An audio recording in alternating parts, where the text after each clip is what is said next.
Hi friends. तो कैसे हैं आप सब। तो दोस्तों मैं उम्मीद करता हूं कि आप सब बखैर आफियत होंगे। तो दोस्तों ये चैप्टर हमारा 6 होने वाला है 11th क्लास का हमारा चैप्टर 6 होने वाला है। और देखते हैं साथियों कि 11th क्लास में जो शामिल निसाब किताब है उसमें से चैप्टर 6 से कितने सवालात कैसे कैसे सवालात ऐड हो सकते हैं। आज उन्हीं पर हम गौर व फिक्र करेंगे और उन्हें बआसानी हल करने की कोशिश करेंगे। तो चलिए साथियों ये चैप्टर आप सबके लिए बहुत ही मुफीद होने वाली है और ये वीडियो भी। तो दोस्तों ज़रूर अपने ही तक ना रखें बल्कि अपने दोस्तों अहबाब साथियों तक ज़रूर शेयर कर दें ताकि वो भी जो लोग 11th क्लास में उर्दू से रिलेटेड एग्ज़ाम देने वाले हैं उन्हें भी कुछ फ़ायदा हासिल हो। तो चलिए साथियों चलते हैं अपने सवालों की तरफ बढ़ने से पहले उन नाज़रीन से रिक्वेस्ट है जो अब तक सब्सक्राइब ना किया हो सब्सक्राइब कर दें और बेल आइकन ज़रूर प्रेस कर दें ताकि नोटिफिकेशन पहुँचता रहे। तो दोस्तों सवाल नंबर एक में पूछा जा रहा है कि दर्ज झेल में मसल्लत है ना, मसल्लत से आप क्या समझते हैं, कलमबंद करें। ये मसल्लत जो है इससे आप क्या समझते हैं, कलमबंद करें। ऑप्शन ए वो जो किसी से मगलूब हो, ऑप्शन बी वो जो किसी पर गालिब कर दिया जाए, ऑप्शन सी जिसे सज़ा दी जाए, ऑप्शन डी वो जिसे गिरफ्तार किया जाए। तो दोस्तों सवाल नंबर 1 का हमारा करेक्ट आंसर हो जाएगा कि मसल्लत जो होता है दोस्तों, मसल्लत जो है उसका मतलब होता है कि वो जो किसी पर गालिब कर दिया जाए। ठीक है, तो हमारा ऑप्शन बी करेक्ट आंसर हो जाएगा साथियों सवाल नंबर 2 का, क्योंकि मसल्लत होना यानी कि उस पर हम मुसल्लत हो गए, यानी कि उस पर हम गालिब हो गए, उसके पीछे पड़ गए। या किस पर कहा गया ना कि मतलब मुसीबत हम पर मुसल्लत हो गई, यानी कि हम पर मुसीबत पड़ गई, हम पर गालिब आ गई, यानी कि हमसे जीत गई है ना, हमको परेशानी में मुब्तला कर दी, तो उसी को कहते हैं दोस्तों मसल्लत। हमारा ऑप्शन बी करेक्ट आंसर हो जाएगा साथियों सवाल नंबर 1 का। सवाल नंबर दो में पूछा जा रहा है कि ICS ने औरत को देवी इसलिए कहा क्योंकि ... पुर करें। यहाँ पर कहा जा रहा है कि खाली जगह पर पुर करने के लिए, भरने के लिए कि कौन सा लफ्ज़ यहाँ पर ऐड होंगे कि ICS ने औरत को देवी इसलिए कहा क्योंकि ऑप्शन ए वो पूजा करती थी, ऑप्शन बी वो खूबसूरत थी, ऑप्शन सी उसमें इज़्ज़त नफ्स और सब्र व तवक्कुल था, ऑप्शन डी वो मंदिर में रहती थी। तो साथियों सवाल नंबर 2 का हमारा करेक्ट आंसर हो जाएगा कि ICS ने औरत को देवी इसलिए कहा था कि उसमें इज़्ज़त नफ्स और सब्र व तवक्कुल था। ठीक है, उस औरत में इज़्ज़त नफ्स और सब्र तवक्कुल था, इसलिए उसको ICS ने देवी कहा था। तो हमारा ऑप्शन सी करेक्ट आंसर हो जाएगा साथियों सवाल नंबर 2 का। सवाल नंबर 3 में पूछा जा रहा है कि दर्ज झेल में शजर की ज़िद क्या होगी, सही मंतखब करें। यह शजर जो है इसकी ज़िद क्या होगी, सही मंतखब करें। ऑप्शन ए हजर, ऑप्शन बी पत्थर, ऑप्शन सी पानी, ऑप्शन डी दरख्त। तो साथियों सवाल नंबर 3 का हमारा बहुत ही आसान सवाल है। तो हमारा सवाल नंबर 3 का हमारा करेक्ट आंसर हो जाएगा कि शजर मतलब होता है दरख्त है ना, शजर मतलब पेड़ दरख्त। तो हमारा ये ऑप्शन डी गलत हो जाएगा। और पत्थर मतलब तो पत्थर होता है, तो पत्थर नहीं बल्कि यहाँ पर पत्थर नहीं ऐड होगा बल्कि शजर इसी के मतलब वज़न पर, ठीक है, जिस तरह कहा जाता है इसी के वज़न पर हम यहाँ पर उसके ज़िद भी निकालेंगे। शजर मतलब दरख्त और हजर मतलब भी पत्थर होता है। ठीक है, और ये पत्थर के मतलब भी पत्थर होता है, लेकिन ऑप्शन बी हमारा करेक्ट आंसर नहीं होगा क्योंकि ये पत्थर इसका वज़न कुछ और है। ठीक है, तो हमारा ऑप्शन ए करेक्ट आंसर हो जाएगा साथियों सवाल नंबर 3 का, क्योंकि शजर की ज़िद हजर होती है, हजर मतलब पत्थर ही होता है। तो हमारा ऑप्शन ए करेक्ट आंसर हो जाएगा। सवाल नंबर 4 में पूछा जा रहा है कि दर्ज झेल में रोशनी के मुसन्निफ़ कौन है, मुताले के मुताबिक इंतखाब करें। ये झेल में जो रोशनी जो है ये रोशनी के मुसन्निफ़ कौन है, इसके कातिब जो हैं, इसके लेखक कौन है, मुताले के मुताबिक इंतखाब करें। मुताले मतलब दोस्तों अपनी जो शामिल निसाब में किताब है उसके पढ़ने के मुताबिक कि आप उसका मुताला किए हैं, उसको पढ़े हैं, उसको रीडिंग किए हो तो अपने जहन में बसा ही होगा कि वो रीडिंग करने में आपको पता चला होगा कि रोशनी के मुसन्निफ़ कौन है। तो उसी को कहते हैं दोस्तों मुताले मतलब पढ़ने के मुताबिक। तो साथियों ऑप्शन ए अशफाकुल्ला खां है, ऑप्शन बी प्रेमचंद है, ऑप्शन सी जिलानी बानो है, ऑप्शन डी सुहेल अजीमाबादी है। तो दोस्तों सवाल नंबर 4 का हमारा करेक्ट आंसर होगा कि दर्ज झेल में रोशनी के मुसन्निफ़ कौन है। तो दोस्तों रोशनी के मुसन्निफ़ ये प्रेमचंद है। तो हमारा ऑप्शन बी करेक्ट आंसर हो जाएगा साथियों सवाल नंबर 4 का। सवाल नंबर 5, सवाल नंबर 5 में पूछा जा रहा है कि प्रेमचंद की पैदाइश किस गांव में हुई, सही इंतखाब करें। ये प्रेमचंद जो हैं इनकी पैदाइश किस गांव में हुई थी, ठीक है। ये उत्तर प्रदेश में पैदा हुए थे, लेकिन ये किस गांव में पैदा हुए थे वो इंतखाब करें। Option A Barauni, option B Lamhi, option C Shahganj, option D Shahpur. तो साथियों सवाल नंबर 5 का हमारा करेक्ट आंसर और दुरुस्त जवाब जो होगा कि प्रेमचंद किस गांव में पैदा हुए थे, तो वो उत्तर प्रदेश से थोड़ा सा हटकर एक लम्ही नाम का बस्ती था, ठीक है। लम्ही नाम की बस्ती थी तो वहीं पैदा हुए थे। तो हमारा ऑप्शन बी करेक्ट आंसर हो जाएगा साथियों सवाल नंबर 5 का। सवाल नंबर 6, सवाल नंबर 6 में पूछा जा रहा है कि अशफाकुल्ला खां को शहीद वतन क्यों कहा जाता है। या अशफाकुल्ला खां जो है इनको शहीद वतन जो है क्यों कहा जाता है, कोई वजह। ऑप्शन ए वतन से बगावत करने की वजह से, ऑप्शन बी शायर होने की वजह से, ऑप्शन सी तालीम याफ्ता होने की वजह से, ऑप्शन डी वतन के लिए जानिसारी की वजह से। तो दोस्तों सवाल नंबर 6 भी बहुत ही आसान सवाल है और पिछले चैप्टर में इसका हिंट गुजर चुका है, पिछले 5वें चैप्टर में और चौथी चैप्टर में कि अशफाकुल्ला खां को शहीद वतन क्यों कहा जाता है। तो चलिए साथियों मैं आपको बताता चलूँ कि शहीद वतन क्यों कहा जाता है, क्योंकि ये वतन के लिए जानिसारी का जज्बा दिखाए थे, ठीक है। वतन के लिए, अपने वतन के लिए जानिसारी का जज्बा दिखाए थे, तो इसी वजह से उन्हें शहीद वतन भी कहा जाता है। तो हमें ऑप्शन बी डी हमारा करेक्ट आंसर हो जाएगा साथियों सवाल नंबर 6 का। सवाल नंबर 7, इसमें पूछा जा रहा है शाहिद बाजार गया। ये शाहिद बाजार गया इसमें कौन सा फेल पाया जा रहा है, कलम बंद करें। यानी कि यहाँ पर जो जुमला लिखा हुआ है कि शाहिद बाजार गया इसमें कौन सा फेल पाया जा रहा है। ऑप्शन ए फेले नातमाम, ऑप्शन बी फेले मुस्तकबिल, ऑप्शन सी फेले हाल, ऑप्शन डी फेले माजी।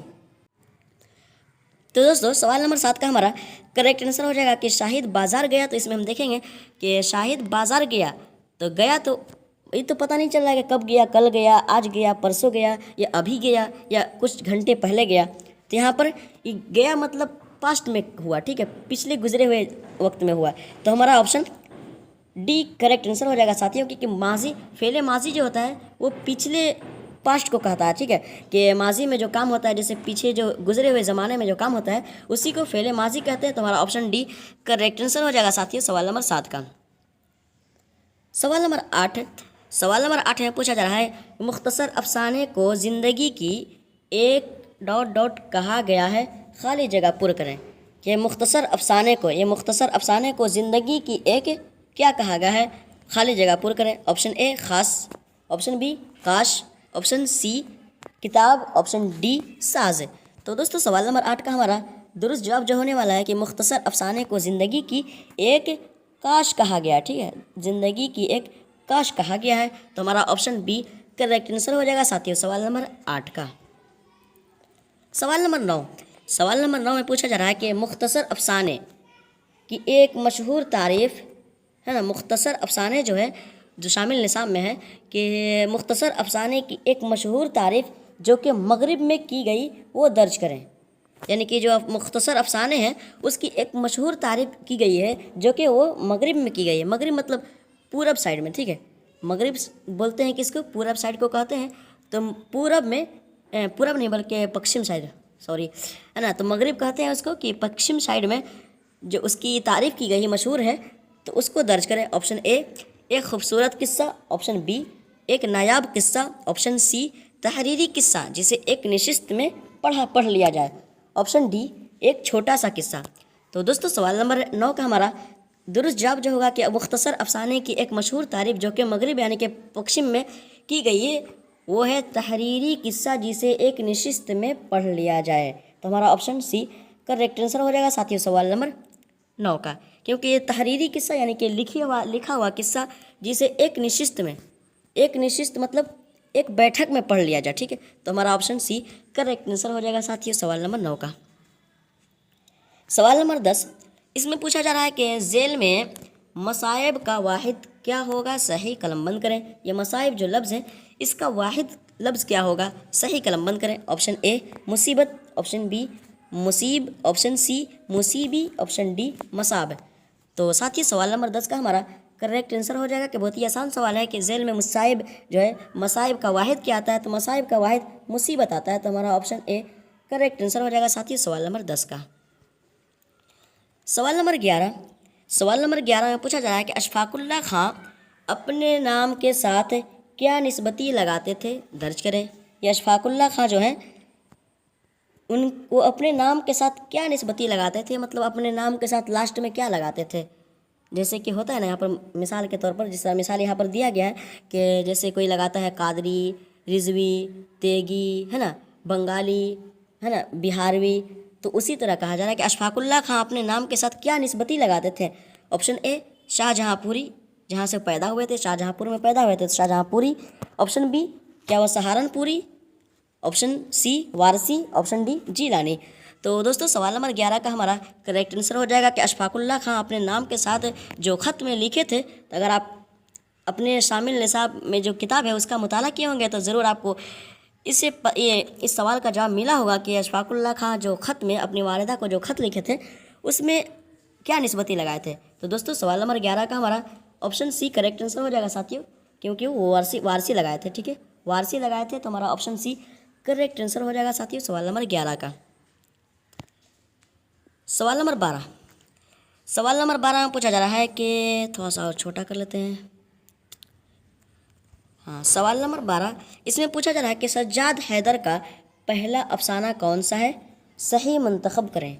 ये सज्जाद हैदर जो है, ये सज्जाद हैदर जो है, इनका पहला अफसाना कौन सा है। ऑप्शन ए छाँव, ऑप्शन बी रोशनी, ऑप्शन सी नशे की पहली तरंग, ऑप्शन डी आब हयात। तो साथियों सवाल नंबर 12 का हमारा करेक्ट आंसर हो जाएगा कि सज्जाद हैदर का पहला अफसाना जो है वो नशे की पहली तरंग है, तो हमारा ऑप्शन सी करेक्ट आंसर हो जाएगा साथियों सवाल नंबर 12 का।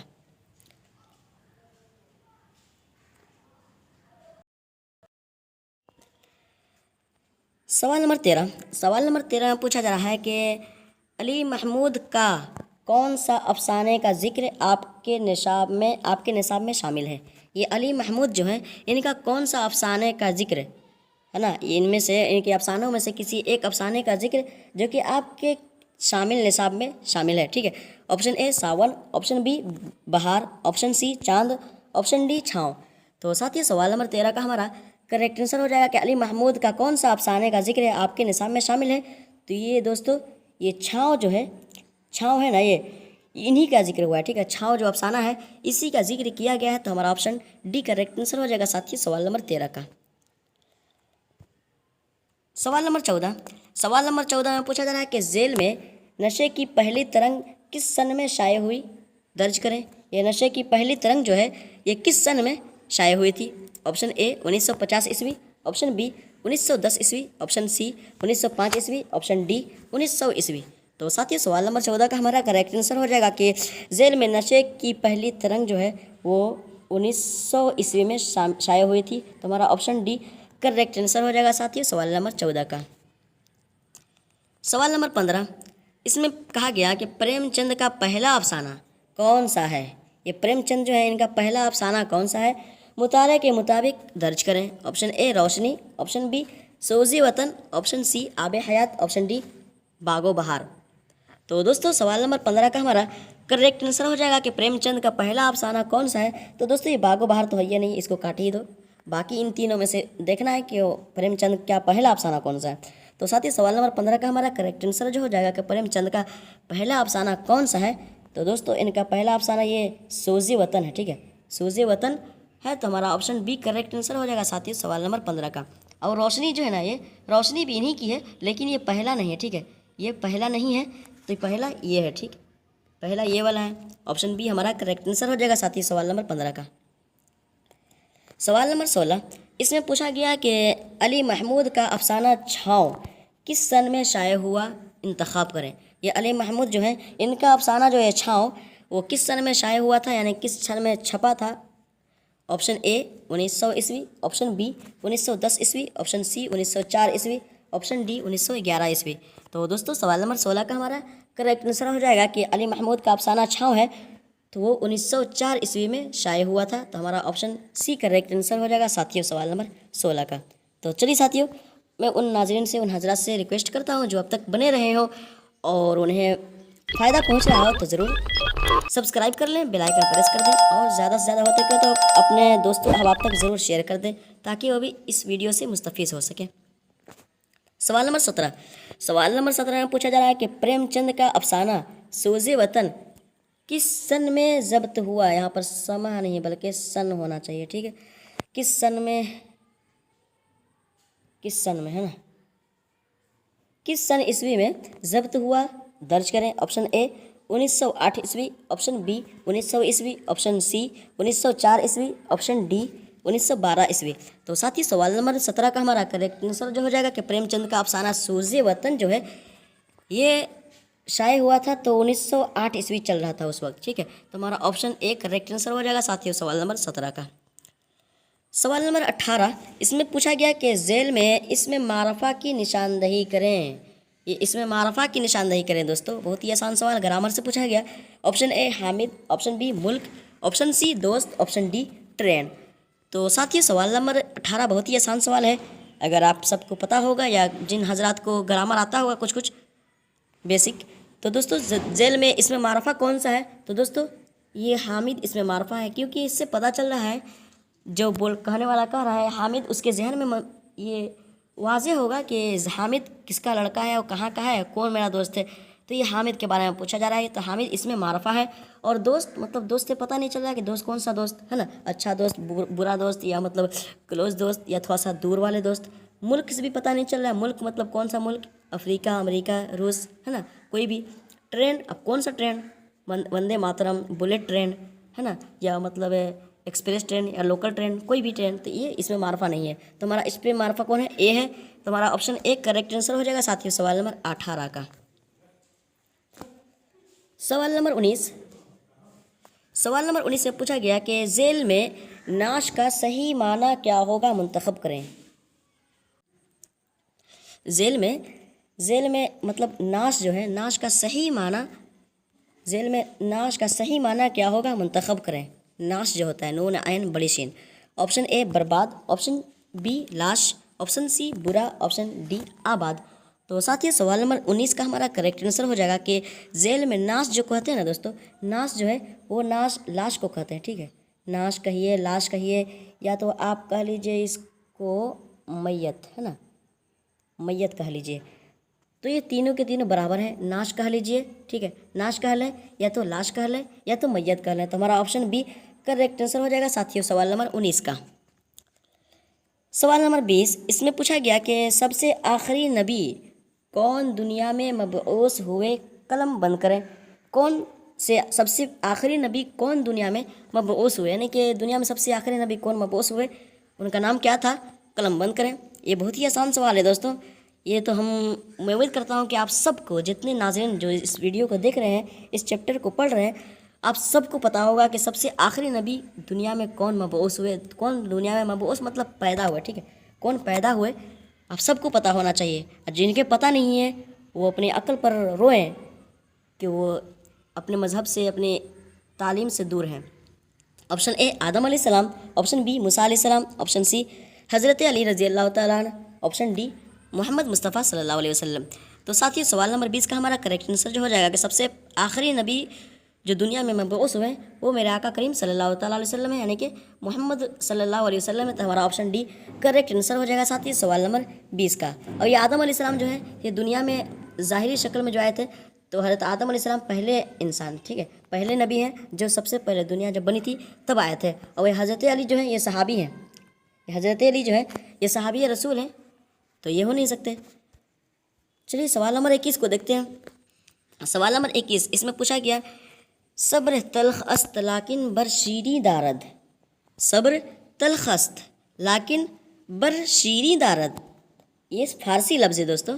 ये लफ्ज़ जो है, ये जुमला, ये फारसी जुमला है। ये किसने लिखा था ख़त में, चलिए ये वाज़े भी कर दिया कि ख़त में लिखा था, किसने लिखा था कि सब्र तल्ख अस्त लाकिन बर शीरी दारद। Option A Sajjad Haider, option B Premchand, option C Ashfaqulla Khan, option D Ali Mahmood. तो दोस्तों सवाल नंबर 21 भी बहुत ही आसान सवाल है क्योंकि इस सवाल ही में कुछ हिंट वाज़े कर दिए हैं कि जिससे आप पकड़ सकें कि सब्र तल्ख अस्त लाकिन बर शीरी दारद। तो दोस्तों ये ख़त जो लिखे थे, खत मतलब लिखे थे जो तो अशफाकुल्ला खां लिखे थे अपने वालिदा के लिए, अपने घर के लिए। तो हमारा ऑप्शन सी करेक्ट आंसर हो जाएगा साथियों, क्योंकि इसके लेखक सब्र तल्ख अस्त लाकिन बरशीरी दारद, ये अशफाकुल्ला खां का कौल है, यानी कि उन्हीं का लिखा हुआ है खत में। तो हमारा ऑप्शन सी करेक्ट आंसर हो जाएगा साथियों। सवाल नंबर 21 का। सवाल नंबर 22। अब हो दोस्तों इसका माना बताते चलें कि सब्र तल्ख अस्त है ना, ये सब्र तल्ख अस्त मतलब सब्र जो है वो तल्ख है, कड़वी है।